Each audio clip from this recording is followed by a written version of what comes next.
Your blood work doesn't know what size your genes are. It doesn't see the mirror. It doesn't care what the scale said this morning. And it definitely doesn't care that your doctor glanced at your weight, nodded, and moved on. Somewhere inside you right now, your blood sugar could be behaving in a way that has nothing to do with how you look and everything to do with a handful of hidden systems no one ever taught you to check. There's actually a clinical term for people who look exactly like this: TOFI, thin outside, fat inside. And if you've ever gotten a fasting glucose number that made no sense given how healthy you appear, you might already be living inside that category without knowing its name. Here's the thing. We've been trained to think of blood sugar as a weight problem. Eat too much? Gain weight? Get insulin resistant? That's the story. But metabolic research over the last 2 decades has quietly dismantled that narrative. Blood sugar regulation is its own system with its own rules, and a normal number on the scale can hide real dysfunction underneath it. Your weight is a size, your metabolism is a blueprint, and those two things, it turns out, don't always agree. Have you ever noticed that "you're not overweight" gets treated as the end of the conversation instead of the beginning of a better one? Like the scale is a final exam instead of one page in a much longer file. And if that sounds unfair, it is, a little, because metabolic dysfunction doesn't need permission from your body fat percentage to start happening. It can be quietly unfolding in your liver, in your muscle tissue, in your pancreas, in your bloodstream, all while your outward appearance gives absolutely no indication anything is off. That's not a flaw in the system for catching it. It's just proof the system was built around the wrong signal. So let's actually go into the places this can hide, because there are more of them than you'd think, and each one has its own logic, its own fingerprint, its own way of showing up in a lab result,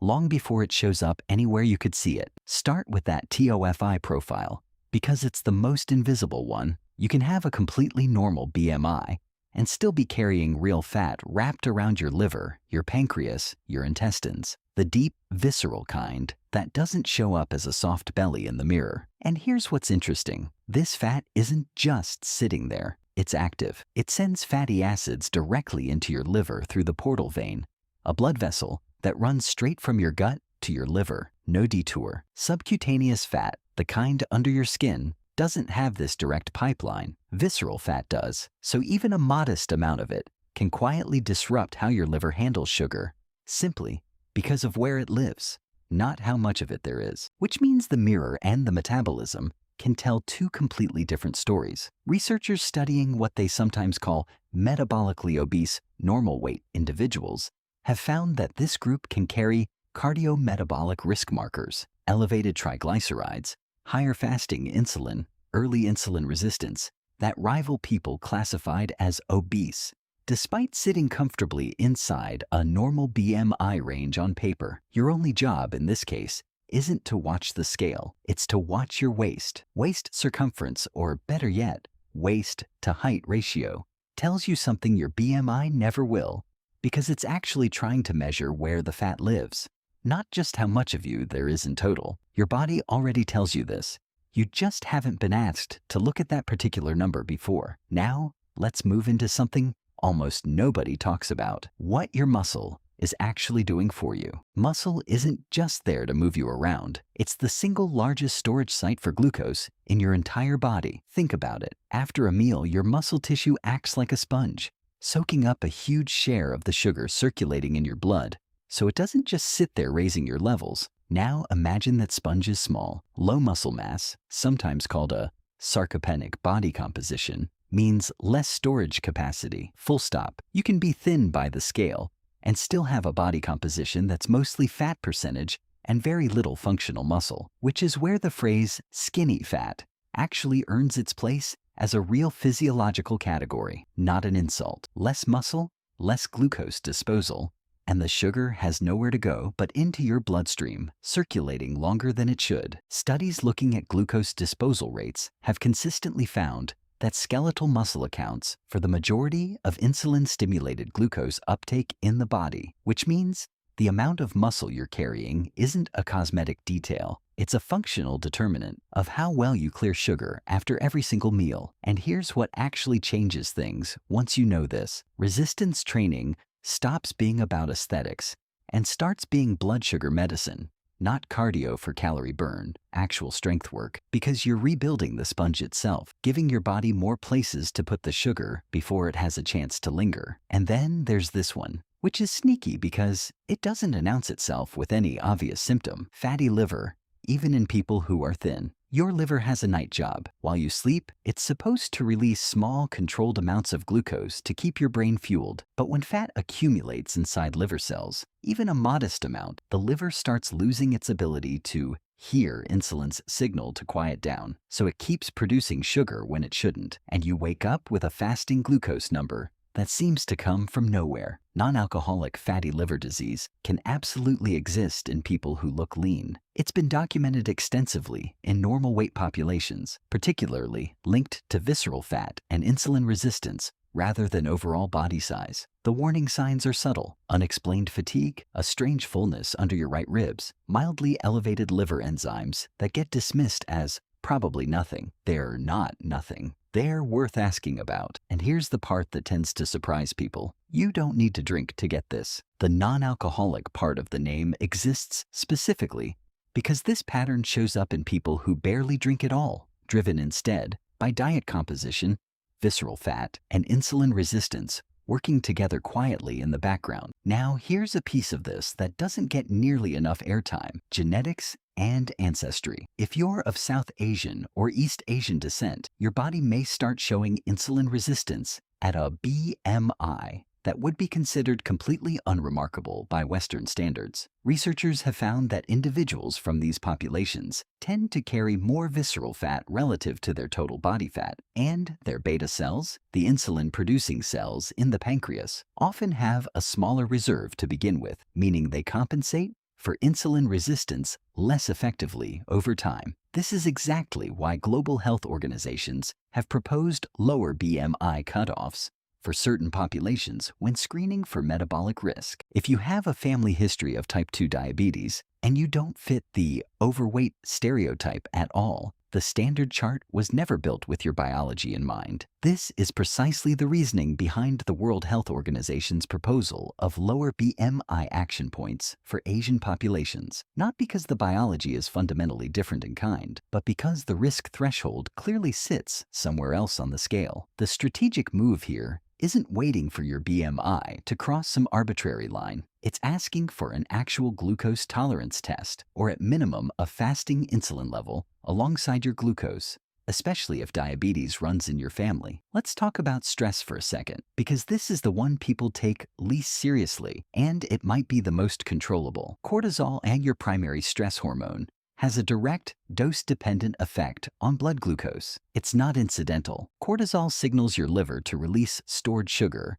and promotes fat storage specifically in the visceral region, the same dangerous real estate we already talked about. Your body evolved this system for short bursts of real danger, outrunning something, surviving something, a temporary flood of sugar for temporary emergency energy. But chronic stress, the kind that doesn't resolve, the kind from a job or a relationship or a financial situation that just doesn't let up, keeps that spigot open indefinitely. No weight gain required, just a nervous system that's been treating an ordinary Tuesday like a saber-toothed tiger is nearby. Sleep plays into this in almost the exact same way. Even short-term sleep restriction has been shown in controlled research to reduce insulin sensitivity measurably within days, independent of any change in weight or diet. Your body doesn't distinguish neatly between "I didn't sleep enough" and "something dangerous is happening." It just responds with the same hormonal toolkit either way. And here's what actually matters practically. Sleep and stress load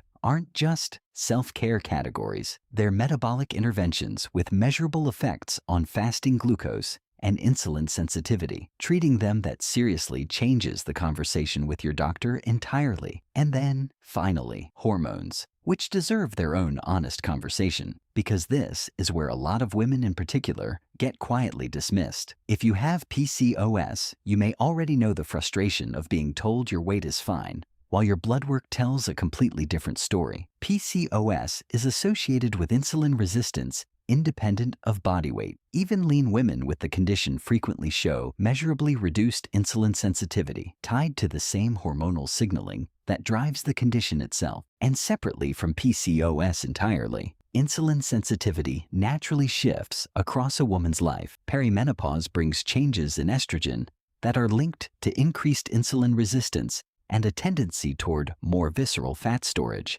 Again, independent of whether the scale moves at all. Estrogen has a protective, sensitizing effect on how your cells respond to insulin, and as that hormone fluctuates and eventually declines, that protection changes with it. This isn't about weight gain being inevitable with age. It's about your metabolic risk profile shifting even when your weight doesn't, which means your hormonal life stage is on its own a legitimate reason to get glucose and insulin checked, not because something is wrong, but because your baseline biology just moved. If any of this is starting to make sense of a blood work result you never quite understood, or a comment from a doctor that never matched how you actually felt in your body, stay, because there's more nuance here worth sitting with. And I want to be honest about something, because it matters more than any single mechanism I just described. None of this is a diagnosis, and none of it should be treated like one. These are possible explanations, frameworks for curiosity, reasons to ask better questions, not verdicts. Only a doctor,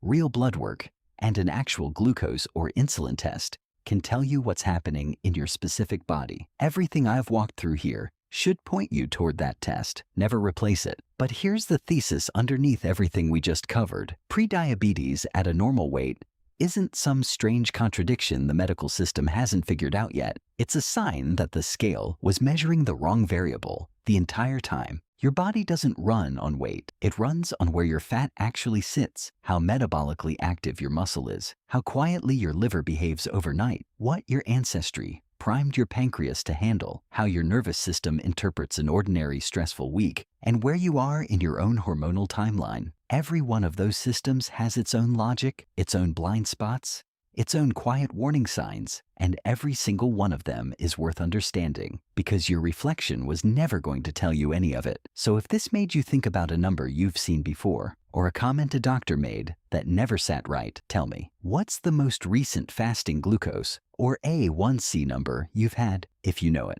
And what's one thing a doctor once said about your weight that didn't match how you actually felt in your own body? I'd genuinely like to know.